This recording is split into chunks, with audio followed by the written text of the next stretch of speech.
Hello YouTube. Okay, I'm back for another quick short video to show you guys here. So this is the wheat field of the Battle of Gettysburg. This was a big part of this battle. A lot of casualties. Very important battle. You know, this battle was a huge battle here, and it had a bunch of like smaller battles going on. For people that don't know, but I'm sure a lot of people know, in between, you know, different spots of this area. It wasn't just like 1,000 guys on each side met on one field and fought. You know, here it was spread out through miles, and they fought in different little spots, and this is one of them. It's called the wheat field.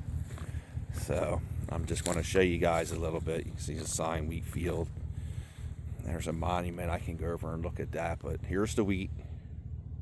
Now, I don't know if this wheat's been growing since back then or they've replanted it, but there's some other monuments out in the distance you can go see. I've walked up on many of them. I've been coming to Gettysburg since 1990, and I've been all over this place 1,000 times. But I don't remember every monument, and I'm not like a Tim Smith on YouTube with the history, and you know, but I know a lot of the good spots and some stuff. So this battle happened on July 2nd of the 1863 Battle of Gettysburg, and apparently about 20,000 men fought here, is what I was reading, through this field right here. And apparently between both sides, in the Union and the Confederates, there were 6,000 casualties on both sides.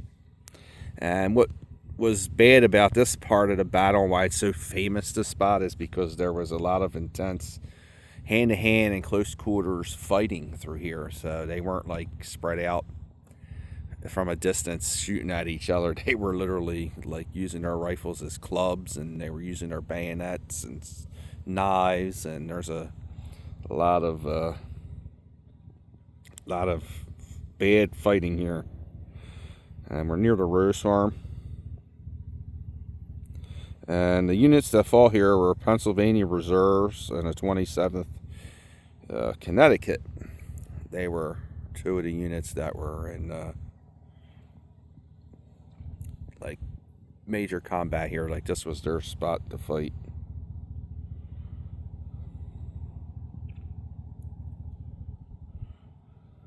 Yeah, so, but it's really cool.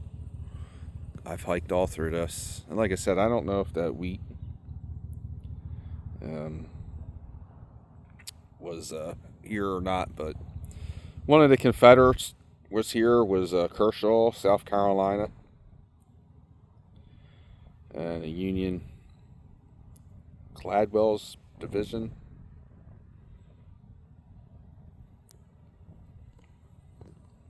And it's changed hands apparently, like it would go back and forth with the Confederate and Union guys. So, but here it is. It's really cool, really beautiful out here. This is pretty much winter time, but I've been here all different seasons. So I got pictures from summer, winter, fall, spring.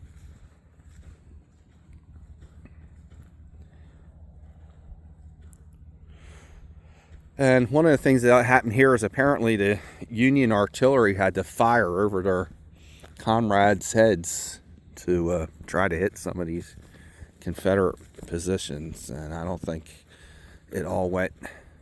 There's this 148th Pennsylvania Infantry monument.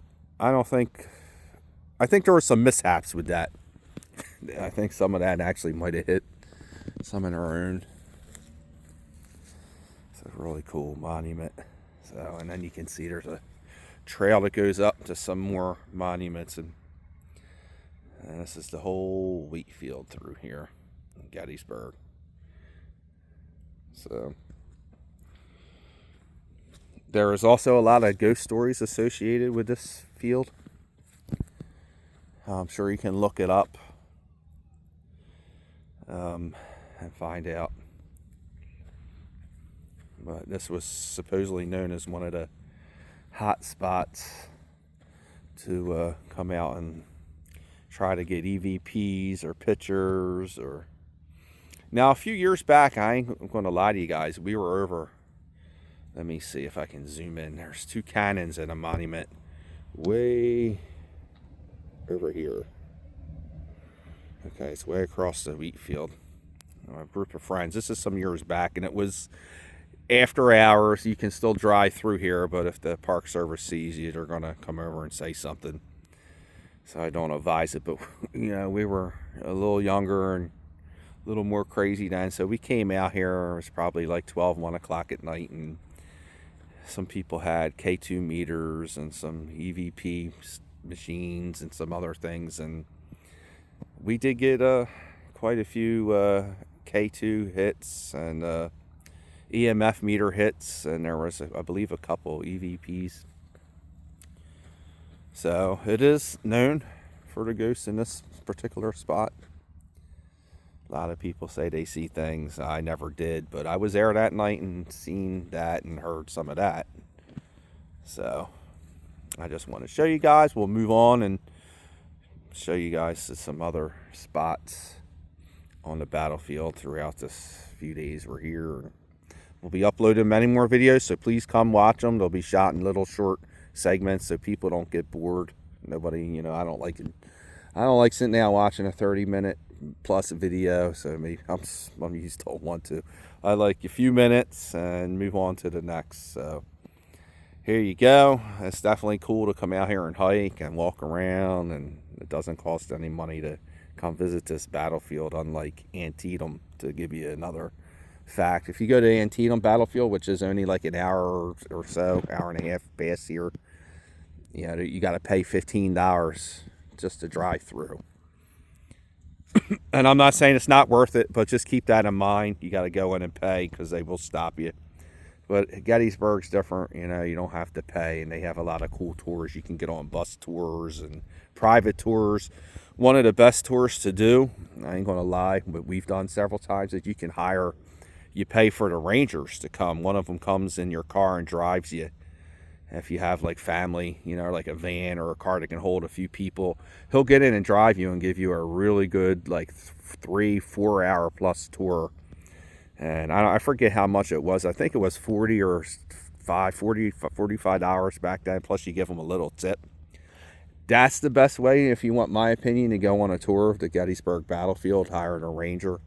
They have the buses, but of course you're piling in there with 50 people, and so we always went with the Rangers. Like I said, they'll actually drive your car and take you to all the, and he can tailor it to some things that you want to see more. Like when we first got that tour, we didn't know where the Sachs Bridge was here. Even though I have been here for quite a few years, we just never went out there, and he actually took us over and showed us the bridge and told us some stories. And we'll be stopping there. But here it is. So here's the wheat field in Gettysburg. And there's still some wheat here. And we'll be back with another video on another spot at a battlefield soon. And like I said, if you want to come out, the best way to do a tour of Gettysburg battlefield is with the ranger that actually gets in your car and drives you. So, all right, talk to you guys soon. And ladies, we'll be back with another video.